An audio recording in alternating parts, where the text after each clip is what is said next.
নমস্কার বন্ধুরা, আজকে সকালটা শুরু হয়েছে পুরো অন্যভাবে। এখন বাজে ঘড়িতেই 6টা। সকালে উঠে দরজা খুলে দেখি বাবা এসে দাঁড়িয়ে আছে। আর বাবা আজকে পুরো না বলেই এসেছে, আর তাও আবার বাইক নিয়ে। মানে 30-35 কিলোমিটার গাড়ি চালিয়ে বাবা সেই ভোরবেলায় বেরিয়েছে। এখন বাজে 6টা। বাবা 6টার মধ্যে আমার বাড়িতে এসে পৌঁছে গেছে। আমি তো দেখে পুরো অবাক যে এত গাড়ি চালিয়ে তুমি কেন আসলে। বাবা বলছে ট্রেনের টিকিট কাটতে গেছি, বলল যে এখন ট্রেনের টিকিট দেবে না, আজকে ট্রেনের গন্ডগোল আছে। তাই জন্য জামাই ষষ্ঠীর নিমন্ত্রণ করতে এসে বাবা বাইকে চেপে।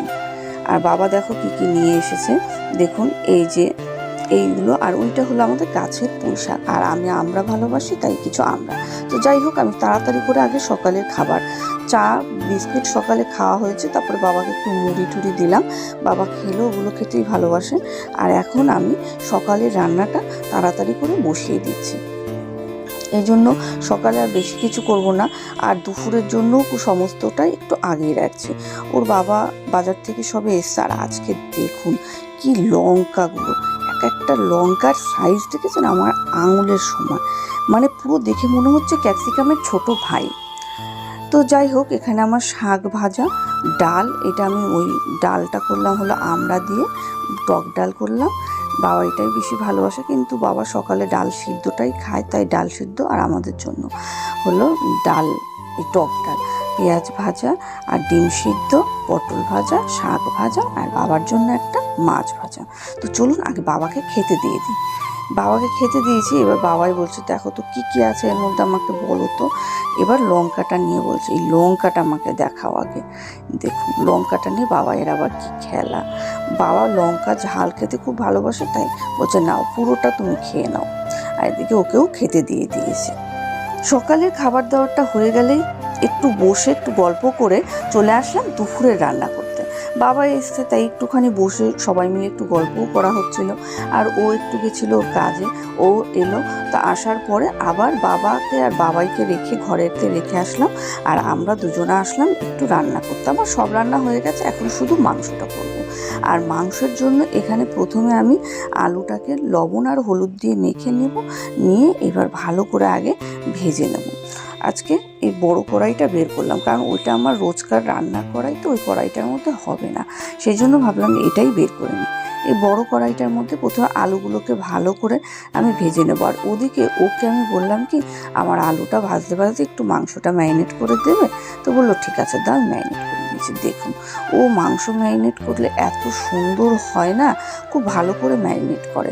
সেই জন্য ওকেই দিই মাংস ম্যারিনেট করতে, যদিও বাড়িতে থাকে। আর না হলে অগত্যা আমাকেই করতে হয়। তো যেহেতু বাড়িতে আছে বললো দাও, আমি করে দিচ্ছি। তো আজকে আনা হয়েছে খাসির মাংস। তো এটাই করা হবে। একদম মানে এখন না আর আগের মতো আমরা মাংসটা অত ভালো খেতে পারি না।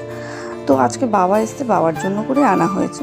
তো মাংসর জন্য এখানে শুকনো লঙ্কা ফোড়ন দিয়ে দেবো, তারপর দিয়ে দেবো দুটো তেজপাতা, আর তারপর দিয়ে দেবো একটুখানি জিরা ফোড়ন দিয়ে দেবো।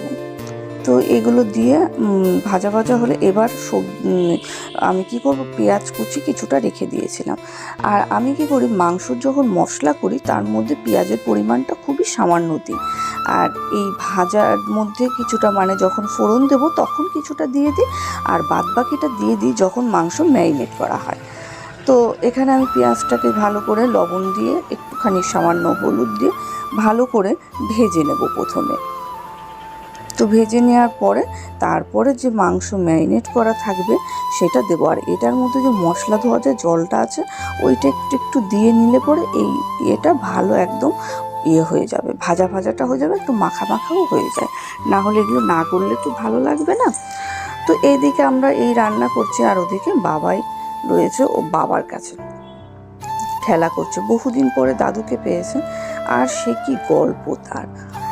আমার এদিকে মশলাটা ভাজা ভাজা হয়ে গেল।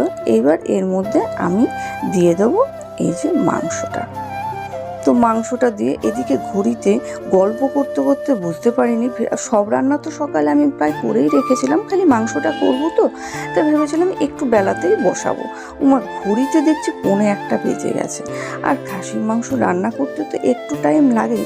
আর এই মাংসটা রান্নার জন্য আমি প্রথমেই না একটা বাটিতে আমি পুরো গরম জল করে রেখে দিয়েছিলাম। এই মাংস করে যে কোনো রান্নাতে আমি গরম জলটাই দিই, তাতে টেস্টটা না ভালো হয়। তো আমি ওদিকে গরম জল করে রেখে দিয়েছিলাম, কিন্তু তবুও খাসির মাংস রান্না করতে গেলে একটু তো দেরি হয়। এই যে জলটা, এই গরম জল দিয়ে দিয়ে করবো, তাতে ভালো হয় আর মাংসটা সফট হয়ে যায় প্রচুর। তো ওদিকে দেখছি এখন রান্না করতে করতে প্রায় 2:15 বেজে গেছে। বাবা আবার ওদিকে 2টোর মধ্যে খায়। দেখুন আমার অবস্থাটা কি, ঘেমে পুরো স্নান হয়ে গেছে। তো এদিকে মাংসটা দেখুন আমি ঝোল দিয়ে দিলাম, প্রেশারে দিয়ে দিয়েছিলাম, প্রেশার থেকে নামিয়ে পুরো আবার দিয়ে দিলাম ঝোল। এবার এর মধ্যে দিয়ে দেবো গরম মশলা, তারপর দিয়ে দেবো খেতে। এবার আমি স্যালাডটা কেটে রেখেছি, দাঁড়ান দেখাচ্ছি। এই দেখুন স্যালাড কুচি করে রেখেছি, আর রেখেছি একটু গন্ধরাজ লেবু। তো আমি স্নান করে এসে দেবো সবাইকে খেতে। আজ তবে আসি, দেখা হবে নতুন একটা ব্লগে।